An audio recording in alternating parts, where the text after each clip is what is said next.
Plumbing की जो services है वो ली गई है, जो कि कॉन्ट्रैक्ट के अंडर में आती है। और नीचे पेमेंट का ब्रेकअप दिया गया है कि 1 अप्रैल 24 को 20,000 की, 1 मई को उन्होंने 25,000 का एंड 31 ऑफ मई को 30,000 का, 31 ऑफ जून को 30,000 का पेमेंट किया है। तो 1% हम कब टीडीएस डिडक्ट करते हैं? अगर किसी इंडिविजुअल पर्सन से हम कोई ऐसी सर्विसेज लेते हैं जो कि कॉन्ट्रैक्ट बेसिस के अंडर में फॉल होती है, तो उसके लिए हम 1% टीडीएस डिडक्ट करते हैं। तो चलिए गेटवे ऑफ टैली को हम ओपन कर लेते हैं एंड यहाँ पे मैं आपको सारी एंट्रीज बताने वाली हूँ। तो टैली प्राइम को मैंने ओपन कर लिया है और यहाँ से गेटवे ऑफ टैली से हम वी प्रेस करेंगे एंड सबसे पहले जो हमने पेमेंट किया है उसकी एंट्री जैसे कि क्वायरी के अकॉर्डिंग मैं यहाँ पे शो कर रही हूँ। तो सबसे पहले डेट को चेंज कर लेते हैं, 1 अप्रैल 24 कर लेंगे और उसके बाद हमें यहाँ पे पेमेंट करना है। इसलिए पेमेंट वाला वाउचर मैंने सिलेक्ट कर लिया है।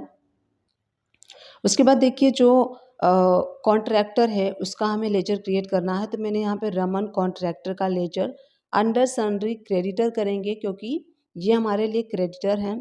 और पॉसिबल है तो एड्रेस फिल कर लीजिए, मोबाइल नंबर फिल कर लीजिए, ईमेल आईडी, और यहाँ पे जो सबसे इम्पॉर्टेंट है पैन नंबर आपको ज़रूर फिल करना है। अगर कॉन्ट्रैक्टर का पैन नंबर नहीं है तो आपको हायर रेट से यानी कि 20% से टीडीएस डिडक्ट करना होगा। और अनरजिस्टर्ड है तो 20,000 हम यहाँ पे कर देंगे। न्यू रेफरेंस करते हुए चलेंगे, हम अपने बैंक से करेंगे इसलिए बैंक हो जाएगा क्रेडिट और रमन कॉन्ट्रैक्टर हो जाएगा डेबिट। नरेशन में आप मार्क कर लीजिए। तो सबसे पहला पेमेंट हमने 1 अप्रैल 24 को 20,000 का कर दिया है। यहाँ पे हमें कोई भी टीडीएस डिडक्ट नहीं करना है क्योंकि हमने 20,000 ही किया है। थ्रेशोल्ड लिमिट है 30,000 का सिंगल पेमेंट या फिर पूरे एग्रीगेट ईयर में 1 लाख का। तो आप यहाँ देख सकते हैं पहले हमने 20,000, फिर 25,000, फिर 30,000, फिर 30,000, इस तरीके से हमने किया है। तो ये 30,000 एंड 1 लाख दोनों लिमिट क्रॉस कर रहा है। तो सेकेंड पेमेंट हम इसको करेंगे 1 मई 24 को। तो चलिए गेटवे ऑफ टैली में हम फर्स्ट पेमेंट कर लेते हैं। अब यहाँ पे जो ये हम पेमेंट करेंगे, अब यहाँ हमें टीडीएस डिडक्ट करने की लायबिलिटी आ जाएगी क्योंकि 30,000 का लिमिट क्रॉस हो जाएगा। तो यहाँ पे रमन का कॉन्ट्रैक्टर का लेजर मैं आपको शो करती हूँ। देखिए सबसे पहले हमने 20,000 की पेमेंट उसको कर दिया है। क्योंकि रमन अनरजिस्टर्ड है इसलिए वो इनवाइस रेज नहीं करेगा। कई बार क्या होता है कि जो कॉन्ट्रैक्टर होते हैं वो अपने लेटर हेड पे मेंशन करके देते हैं, तो उस तरीके से अगर देता है तो ठीक है, अदरवाइज हमें खुद से ही इनवाइस यानी कि जो एक्सपेंसेस होते हैं उसको बुक करना होता है।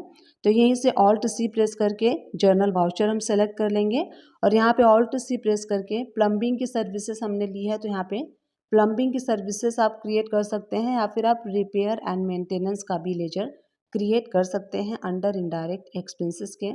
अब यहाँ पे जीएसटी होगा नॉट एप्लीकेबल क्योंकि इंडिविजुअल का केस है। अगर हम इनवाइस रिसीव करते तो इसके ऊपर हम जीएसटी एप्लीकेबल करते। तो यहाँ पे 20,000 की बुकिंग हम कर रहे हैं रमन के नाम से, तो रमन हो जाएगा क्रेडिट और रिपेयर एंड मेंटेनेंस सर्विसेज और प्लम्बिंग सर्विसेज हो जाएगा डेबिट। इस तरीके से हम यहाँ पे नरेशन में मार्क कर देंगे कि जो भी हमने सर्विसेज ली है जिस भी मंथ की ली है। अब आप रमन कॉन्ट्रैक्टर का लेजर देखेंगे तो ये नील हो चुका है। 20,000 हमने पेमेंट किया था, उसके अगेंस्ट हमने 20,000 के एक्सपेंसेस को बुक कर लिया है। अब चलिए नेक्स्ट पेमेंट हम करते हैं।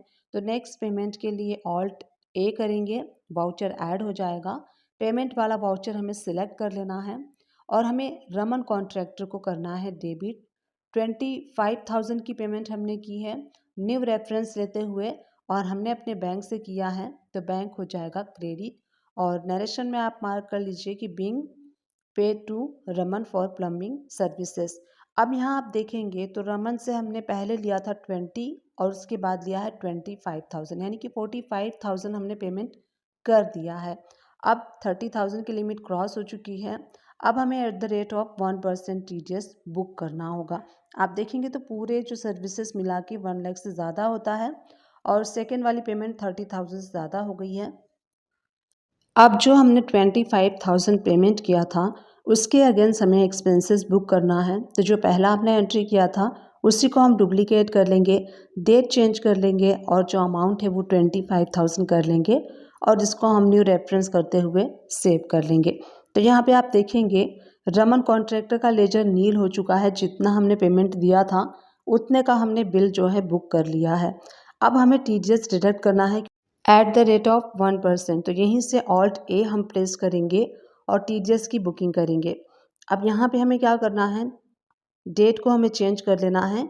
हमने जो पेमेंट किया था 25,000 का 1 मई को किया था, तो मई का हम TDS बुक कर लेंगे मई मंथ में, जो कि हम पे करेंगे जून मंथ में। तो यहाँ पे हम बुकिंग कर लेंगे मई मंथ में, और आप चाहें तो एंड में कर सकते हैं या फिर जिस दिन आपने पेमेंट किया है उसी दिन के डेट में आप कर लेंगे। रमन कॉन्ट्रैक्टर जो है वो हो जाएगा डेबिट। अगेंस्ट रेफरेंस भी आप ले सकते हैं कि किस किस रेफरेंस के अगेंस्ट में आप TDS बुक कर रहे हैं। तो 45,000 के ऊपर 1% होता है 450। Alt C प्रेस करके और जो TDS का लेजर है वो हम क्रिएट करेंगे, TDS ऑन कॉन्ट्रैक्टर। ब्रैकेट में आप मेंशन कर सकते हैं @1%, सेक्शन भी मेंशन कर सकते हैं, और ये क्रिएट होगा अंडर करेंट लायबिलिटी के। तो रमन कॉन्ट्रैक्टर हो जाएगा 450 से डेबिट और TDS ऑन कॉन्ट्रैक्टर हो जाएगा क्रेडिट 450 से। नरेशन में आप मार्क कर लीजिए कि TDS book for the month of मई।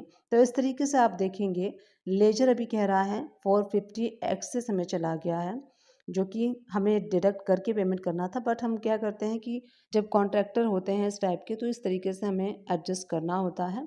अब नेक्स्ट पेमेंट हम करेंगे जो कि 31 मई को हमने किया है। रमन कॉन्ट्रैक्टर को हम कर देंगे 30,000 से डेबिट और बैंक हमारा हो जाएगा क्रेडिट। अब इसी के अगेंस्ट में हमें बुक करना है एक्सपेंसेस। तो जनरल वाउचर में हम एक्सपेंसेस को बुक करेंगे। 31 मई डेट डाल लीजिए। प्लम्बिंग सर्विसेज यानी कि रिपेयर एंड मेंटेनेंस सर्विसेज हो जाएगा डेबिट 30,000 से, एंड रमन जो है वो हो जाएगा क्रेडिट। न्यू रेफरेंस लेते हुए इसको हम सेव कर लेंगे। तो अब हमें क्या करना है, अब जो नेक्स्ट हमने पेमेंट किया है 30,000, इसके ऊपर हमें TDS डिडक्ट करना है @1%। अब हमने एक बार TDS डिडक्ट कर लिया है तो हम हर ट्रांजैक्शन पे इनकी TDS डिडक्ट करेंगे। तो 30,000 पे TDS बनता है 300। रमन कॉन्ट्रैक्टर हो जाएगा डेबिट और TDS का लेजर हो जाएगा क्रेडिट। तो इस तरीके से जब हम मई मंथ का TDS जून मंथ में पे करेंगे तो हमने टोटल TDS डिडक्ट किया है 750। सबसे पहला पेमेंट हमने किया था 20, उसके अगेंस्ट 20 का हमने इनवाइस बुक कर लिया। फिर उसके बाद 25,000, तो दोनों को मिला के हमने 45,000 के ऊपर 450 TDS डिडक्ट किया। उसके बाद हमने किया है 30,000 का पेमेंट, तो उसके अगेंस्ट में हमने 300 का TDS बुक कर लिया है।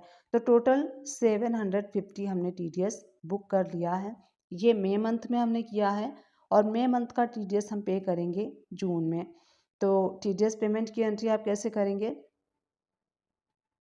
पेमेंट वाउचर सेलेक्ट कर लीजिए और 7 जिस भी डेट में आप जुलाई में करेंगे वो जून में करेंगे वो डेट आप सिलेक्ट कर लीजिए। TDS ऑन कॉन्ट्रैक्टर हो जाएगा डेबिट 750 से, और अपने बैंक से कर रहे हैं तो बैंक हो जाएगा क्रेडिट। और नरेशन में आप मार्क कर लीजिए कि TDS paid for the month of May. तो इस तरीके से आपको पता चल जाएगा कि ये मई मंथ की आपने TDS को पे किया है। अब नेक्स्ट जो लास्ट वाला पेमेंट है वो हमने किया है 30 जून को। तो यहाँ पे जून में भी हमने 30,000 का पेमेंट किया हुआ है। तो 30,000 की पेमेंट की बुकिंग की एंट्री हम करेंगे पेमेंट वाउचर में, और जर्नल वाउचर के थ्रू सबसे पहले हम जो है वो एक्सपेंसेस को बुक कर लेते हैं 30,000। तो यहाँ पे मैंने एक्सपेंसेस बुक कर लिया है। इसके अगेंस्ट में चलिए हम पेमेंट बुक कर लेते हैं। तो पेमेंट के लिए पेमेंट वाउचर सेलेक्ट करेंगे, कॉन्ट्रैक्टर के लेजर को हम करेंगे डेबिट और बैंक के लेजर को हम करेंगे क्रेडिट 30,000 से। तो इस तरीके से हमने सारे पेमेंट को कर दिया है। अब इस 30,000 के अगेंस्ट हम TDS को बुक करेंगे। तो TDS को हम जनरल वाउचर में ही बुक करेंगे। डेट हम चेंज कर लेते हैं। उसके बाद रमन कॉन्ट्रैक्टर लेजर हो जाएगा 300 से डेबिट और TDS वाला लेजर हो जाएगा क्रेडिट 300 से। तो इस तरीके से हमने TDS का लेजर कर लिया है। अब ये TDS हम जून मंथ का जुलाई में पे करेंगे। तो जब हम जुलाई में पे करेंगे तो अगेन मैं आपको पहले शो करती हूँ।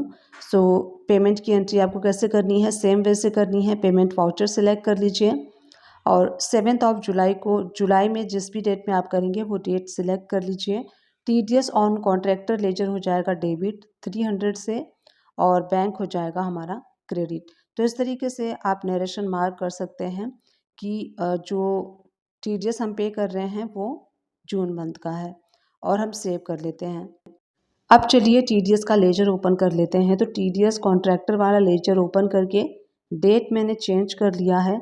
अब आप देख सकते हैं टोटल TDS का लेजर नील हो चुका है। जितना हमने TDS बुक किया था उतना हमने गवर्नमेंट को पे कर दिया है।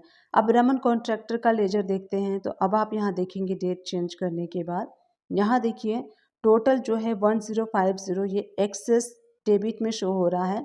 इसका मतलब है कॉन्ट्रैक्टर का जो लेजर है वो डेबिट में शो हो रहा है। इसका मतलब है कि इतना अमाउंट हमने एक्सेस उसको पे कर दिया है TDS के थ्रू। क्योंकि अगर मान लीजिए इसका एक सॉल्यूशन ये है कि जो लास्ट आप पेमेंट करते हैं, अगर आपने बिल बाय बिल नहीं डिडक्ट किया है तो लास्ट वाली पेमेंट में आप सारा TDS का अमाउंट डिडक्ट करके कॉन्ट्रैक्टर को पे कर सकते हैं।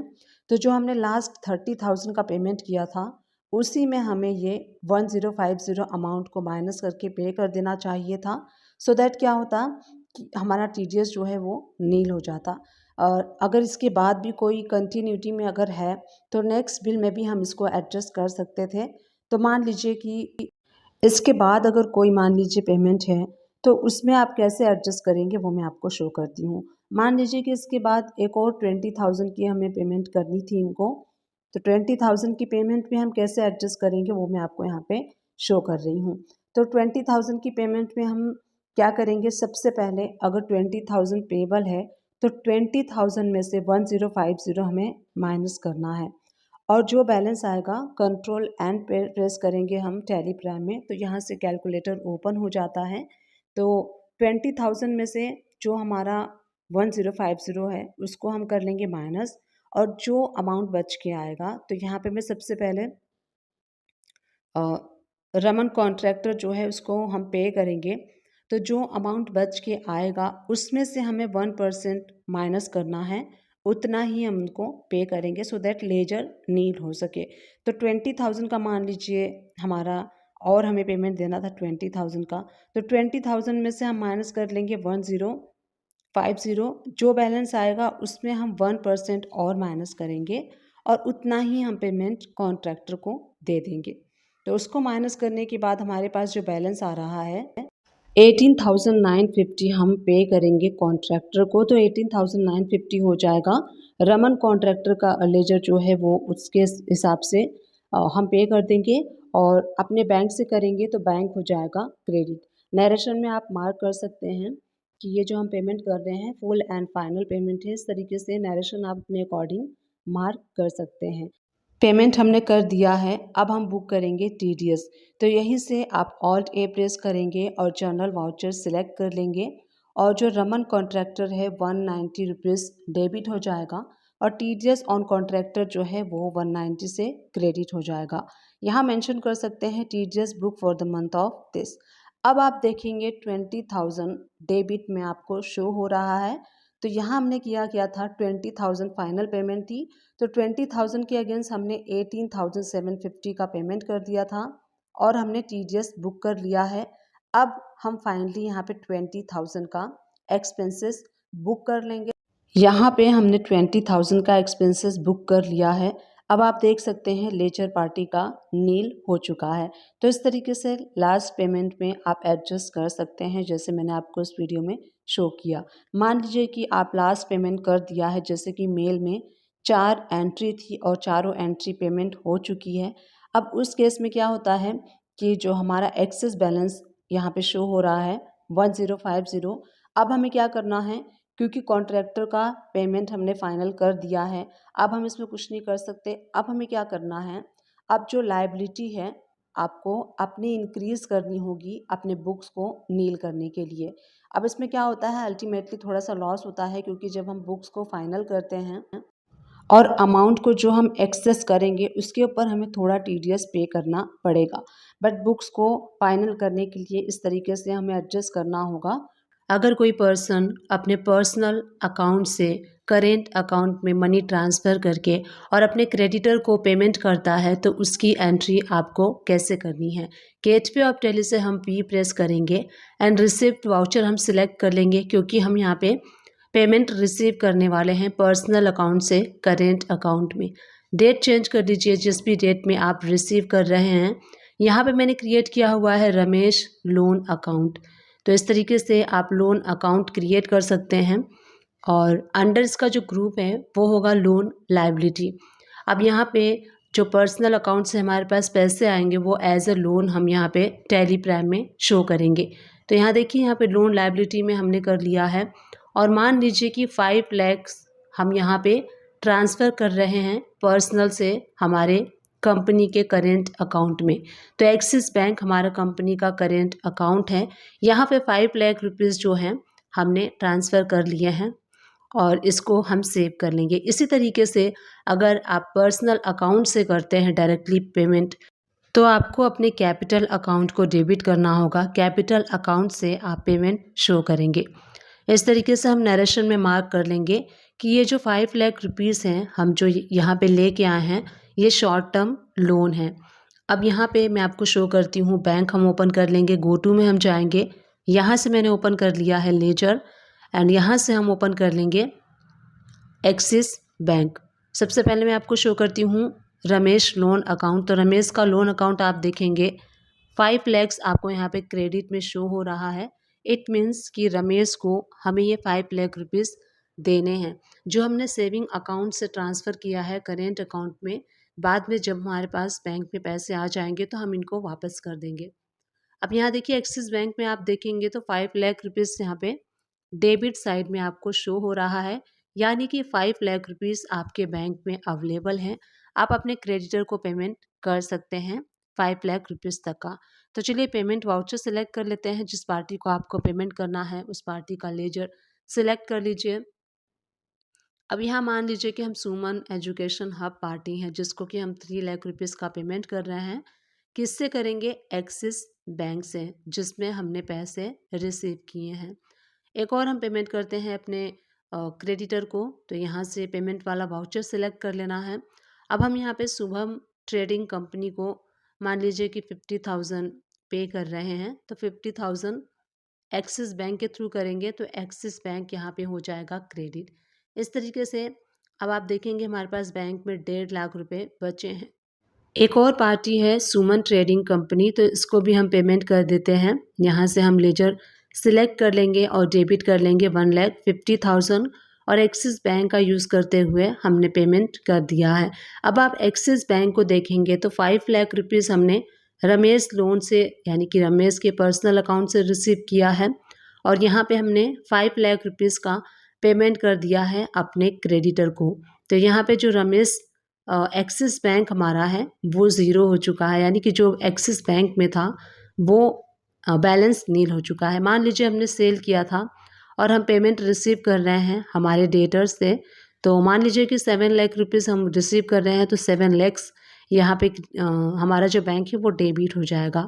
अब आप देख सकते हैं 7 लैक्स रुपीज़ हमारे पास बैलेंस अभी शो हो रहा है, यानी कि अब हमारे पास 7 लाख रुपीज़ बैलेंस आ गया है। अब हम क्या करेंगे, जो हमने रमेश से लोन लिया हुआ था पर्सनल अकाउंट से वो हम वापस कर देंगे। तो यहाँ पे रमेश लोन अकाउंट हो जाएगा डेबिट विथ 5 लाख रुपीज़ और जो हमारा बैंक है एक्सिस बैंक वो हो जाएगा क्रेडिट। इस तरीके से एक्सिस बैंक में अब आप देखेंगे 2 लाख रुपीज़ अवेलेबल हैं डेबिट साइड में। इसका हम यूज़ कर सकते हैं 2 लाख रुपीज़ का अपने पार्टी को पेमेंट करने के लिए या फिर अपने बिजनेस को रन करने के लिए। अब रमेश लोन अकाउंट जब आप देखेंगे तो यहाँ देखिए पहले रमेश से पैसे आए थे, उसके बाद हमने रमेश को पेमेंट कर दिया है। तो रमेश पोर्टल को लॉगिन कर लीजिए। उसके बाद सर्विसेज पे क्लिक करना है, रिटर्न पे क्लिक करना है, देन आपको TDS and TCS credit received इस ऑप्शन पे जब आप क्लिक करेंगे तो जहाँ पे आपका जिन पार्टियों ने TCS कलेक्ट किया है उसका रिपोर्ट्स आप यहाँ से डाउनलोड कर सकते हैं। क्लिक करने के बाद फाइनेंशियल ईयर सिलेक्ट करना है और किस मंथ का आप देखना चाहते हैं वो मंथ क्लिक करके सर्च पे जब आप क्लिक करेंगे तो आपके पास ओपन हो जाएगा रिपोर्ट करने के लिए TCS का। तो यहाँ पे आप देखिए फाइनेंशियल ईयर ड्रॉप डाउन में आप क्लिक कर सकते हैं। जिस भी फाइनेंशियल ईयर का आपको चाहिए, तो फाइनेंशियल ईयर 24-25 का अगर हमें डाउनलोड करना है तो मैं यहाँ से सिलेक्ट कर लेती हूँ 24-25 किस मंथ का करना है। जैसे ही आप इस पर क्लिक करेंगे आप देख सकते हैं 12 मंथ आपको यहाँ पे शो हो रहा है। फाइनेंशियल ईयर 24-25 के लिए।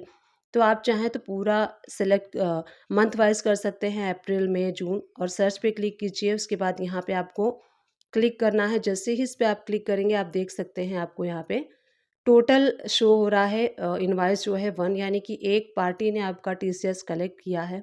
इसी तरीके से 2-3 पार्टी करती हैं तो यहाँ पे नंबर ऑफ जो 1 है वो 2-3 हो जाएगा। इस तरीके से आप देख सकते हैं कि हमारा जो है अमेज़न पार्टी ने टीसीएस कलेक्ट किया हुआ है, तो एक यहाँ पे शो हो रहा है। इस साइड आपको टीसीएस वाली अमाउंट शो होगी। तो इस तरीके से टोटल आप देख सकते हैं। जीएसटी के पोर्टल से टीसीएस का जो लेजर है वो आप इस जो रिपोर्ट्स है उसको आप डाउनलोड कर सकते हैं। नीचे डाउनलोड का भी ऑप्शन दिया हुआ है। पीडीएफ में अगर आप करना चाहें तो पीडीएफ में भी कर सकते हैं। इस तरीके से ईयर भी चेंज कर सकते हैं, मंथ भी चेंज कर सकते हैं। सर्च पे आप क्लिक करेंगे तो यहाँ पे आपको व्यू पे क्लिक करना है। उसके बाद यहाँ पे देखिए आपको नंबर ऑफ़ 2 शो हो रहा है, क्योंकि यहाँ पे 2 पार्टीज़ ने टीसीएस कलेक्ट किया है। तो इस तरीके से आप देख सकते हैं कि जिन जिन पार्टियों ने टीसीएस कलेक्ट किया है उसका रिपोर्ट्स भी आप यहाँ पे पार्टी वाइज भी देख सकते हैं। एंटर प्रेस करेंगे तो आप यहाँ पे देखिए पार्टी वाइज रिपोर्ट शो हो रहा है। तो इस तरीके से जीएसटी के पोर्टल से अगर आप टीसीएस रिसीट का जो है स्टेटमेंट डाउनलोड करना चाहते हैं तो इस तरीके से आप कर सकते हैं। सेव भी कर सकते हैं पीडीएफ फॉर्मेट में। और टैली में कैसे एंट्री करना है ये मैं आपको किसी नेक्स्ट वीडियो में बताऊंगी कि टीसीएस रिसीट की एंट्री आपको टैली प्लान में कैसे करनी है। Thank you for watching, keep watching.